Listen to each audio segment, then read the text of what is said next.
Number one అంటారు. అసలైన number one Guru Kashi university. బోల్డ్ అన్ని యూట్యూబ్ ఛానల్స్ ఉన్నాయి. చాలా వాటిలలో వీడియోస్ చిన్న చిన్న క్లిప్పులు షార్ట్స్ రూపంలో వస్తున్నాయి కదా, అవన్నీ అథెంటిక్ అంటారా? వాటన్నిటిని చూసేటువంటి ప్రజలు చాలా మంది ఉన్నారు కదా. ప్రతివాడికి హక్కు ఉంది కనుక పెడుతున్నారండి. అన్నీ ఆథెంటిక్ కాదు. యూట్యూబ్లో వచ్చేవన్నీ ఆథెంటిక్ అనుకుంటే ఇంకా అర్థం లేదు. ప్రతి వాళ్ళు ఇష్టం పెడతారు. చాలా లేని పేరు కల్పితాలు పెట్టుకుంటున్నారు.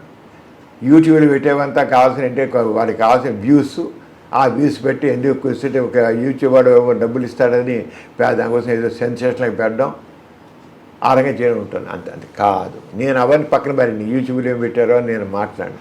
నేను కోరేది ఏంటంటే మనిషిని తన మట్టుకు తాను ఆరాధించాలి. నువ్వు ఒట్టి వేదం అంటే వాడు ఊరుకుంటాడా? ఒక సన్నాసి అంటే వాడు ఊరుకుంటాడు ఒకడు. ఆయన నేను సన్నాసినండి అని ఆలోచిస్తాడు. నీ బుర్ర లేదురంటే వాడు ఊరుకుంటాడా? ఊరుకోడు. నేను బుర్ర లేకపోవడం ఏంటని ఒక నిమిషం వాడు బుర్ర లేదన్నా సరే ఊరుకుంటాడు. బుర్రలే ఊరుకో అని కాదు, వాడు ఎనలైజ్ చేసుకుంటాడు. కానీ నేను బుర్ర లేకపోవడం నా బుర్ర లేకపోవడం ఏంటంటాడు. వేదం అంటే వేదండి ఆరంగానే ఈ రంగానికి వీర్యంతో విలువైంది కోల్పోతుందంటే వీర్యం అంటే ఎక్కడే ఎలా అయింది అని ఆ ఎనలిటికల్ ఎప్పుడు చేయదు అని చెప్పేది. ఎనలిటికల్ ఎప్పుడు కావాలి. అది మన ఎడ్యుకేషన్ ల్యాకింగ్. ఆ క్రిటికల్ థింకింగ్ అనేది లేదు. సైంటిఫిక్ నాలెడ్జ్, సైంటిఫిక్ టెంపర్ అనేది నేను చెప్తాను. శాస్త్రీయ విజ్ఞానం, శాస్త్రీయ దృక్పథం అది దేంట్లో సరే, ఏ యాంగిల్ సరే. సైన్స్ గురించి నేను మాట్లాడట్లా. సైన్స్ అవసరం లేదు. పాలిటిక్స్ గురించి కావచ్చు, సోషల్ సైన్స్ కావచ్చు, ఆర్ట్స్ కావచ్చు, ఏ సరే. ఎదుటివాడు చెప్పాడని బ్లైండ్గా వినొద్దు. నీ మట్టుకు నీకు ఫ్రీ థింకింగ్, వారికి freedom is the thought, freedom of speak. మన కాన్స్టిట్యూషన్ ప్రకారం ఫ్రీడమ్ ఆఫ్ ఎక్స్ప్రెషన్ అని ఉంది కదా. ఫ్రీడమ్ ఉంది కదా, ఫ్రీడమ్ ఆఫ్ ఎక్స్ప్రెషన్ ఉంది. ఫ్రీడమ్ ఆరంగానే freedom of thought, freedom of expression. ఆరంగా నువ్వు ఆలోచించు. మన దాన్ని తీసుకొచ్చి ఆలోచన ఎంతవరకు కరెక్టు. నేను చెప్పాల్సిన జనం చెప్పేది అదే చెప్తాను. యూత్ని కనేయండి అని కొన్ని వందల కాలేజీలో మాట్లాడే యూత్ ఇలాగే అప్లై చేస్తాను. మీరు ఆలోచించండి, బ్లైండ్గా నమ్మొద్దు. నేను అలాగనేవ్వండి నాకు వచ్చి ప్రశ్న ఏది సెక్షన్ చాలా కొన్ని వందల కాలేజీలో మాట్లాడిన సెక్షన్ వాడిది చివరికి చెప్తాను. ఒక్కొక్క కాలేజీలో 2 గంటలు 3 గంటలు 4 గంటలు కూడా మాట్లాడిన రోజులు ఉంది. వరుస గంట కంటిన్యూ 4 hours అలాగే వింటారు. వాళ్ళ గురించి వాళ్ళు చెప్తే వెనకేం చేస్తారు? చెప్పేవాళ్ళు లేడు. పనికిరాని చెత్త చెప్పేవాళ్ళు ఉన్నారు కానీ సరిగ్గా నీ ఒక నాలెడ్జ్ సైంటిఫిక్గా చెప్పేవాళ్ళు కాదు. అది ఉన్నారు అంటే ఎక్కువ మంది లేని చెప్పేది. ఆ సైంటిఫిక్ నాలెడ్జ్ని మనం దాన్ని స్ప్రెడ్ చేయాలి మనం. అంచేత ఇప్పుడు చాలామంది ఇప్పుడు ఈ సెక్స్ గురించి అపోహలు మీరు ఎక్కువ ఉన్నాయా ఏమిటి అని అంటే అపోహలు ఎక్కువ ఉన్నాయి. కానీ అంటే మనం ఆలోచించండి కనుక నాలెడ్జ్ చేయాలి. దానికోసమే నేను చదువుకున్న రోజుల్లోనే ఒకసారి మా ప్రొఫెసర్ గారు వచ్చారు, ఎంఎంఎల్. ఆయన కొంచెం లేట్గా వచ్చారు క్లాస్కి. బెడ్ సైడ్ క్లినిక్స్ ఉన్నప్పుడు నేను లేట్గా ఎందుకు వచ్చానో తెలుసా అన్నారు. ఏదో మీకు ఎమర్జెన్సీ కేసు ఏదో ఇచ్చి ఉంటుంది ఎంచేది రాలేదని ఏదో అన్నాం మేము. కాదు, నా దగ్గర ఒక ఐఏఎస్ ఆఫీసర్ వచ్చాడు. వాడికి పెళ్ళి కాబోతుందంట. వాడు ఐఏఎస్ వాడు, ర్యాంక్ హోల్డరు. వాడు వచ్చి నాకు పెళ్ళి కాబోతుంది, నేను హస్తమించి వాడు ఎక్కువ చేశాను ఇంతకుముందు, వీర్యం కూడా చాలా మానేశాను, అయినా వీర్యం పోయింది, చాలా వీర్యం పోయింది, నేను ఇప్పుడు పెళ్ళికి పనికొస్తానా రానా అని కనుక్కోవడానికి వచ్చాను అని అన్నమాట.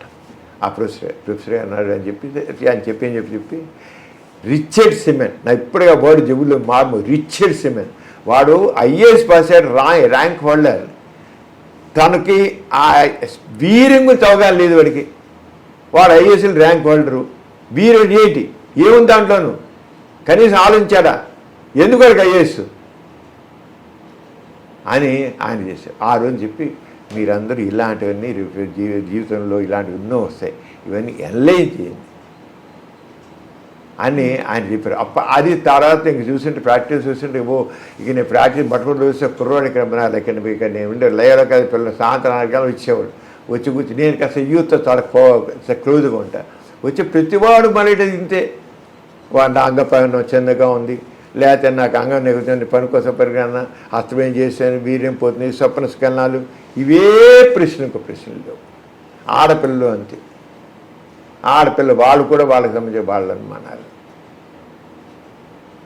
అంటే కారణం ఏంటంటే మన ఎడ్యుకేషన్ వచ్చేసి అంటే సెక్స్ ఎడ్యుకేషన్.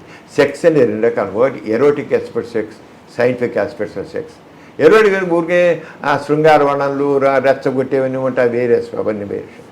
అది సెక్స్. మన దృష్టిలో సెక్స్ అంటే బూత్ వచ్చిన గొడవ. అది వచ్చిన ఇప్పుడు ఇంట్లో మగపిల్లాడు ఏదో మాట్లాడినా నవ్వేసుకుంటారు, లేదా మీరు అంటారు. ఆడపిల్ల ఏమైనా కాస్త సెక్స్ పుస్తకం చదువుతున్నా లేకపోతే ఇంకోటి సెక్స్ ఊరు మాట జోక్ చేసినా సరే బుద్ధి లేదు, ఆడపిల్ల సెక్స్ మాట్లాడతావా అని మొహం పగిలేడు లంపకాయ కుట్టేట్లు మాట్లాడతారు. తల్లిదండ్రులే, తల్లే మీకు బుద్ధి ఉందా, సిగ్గుందా నీకు?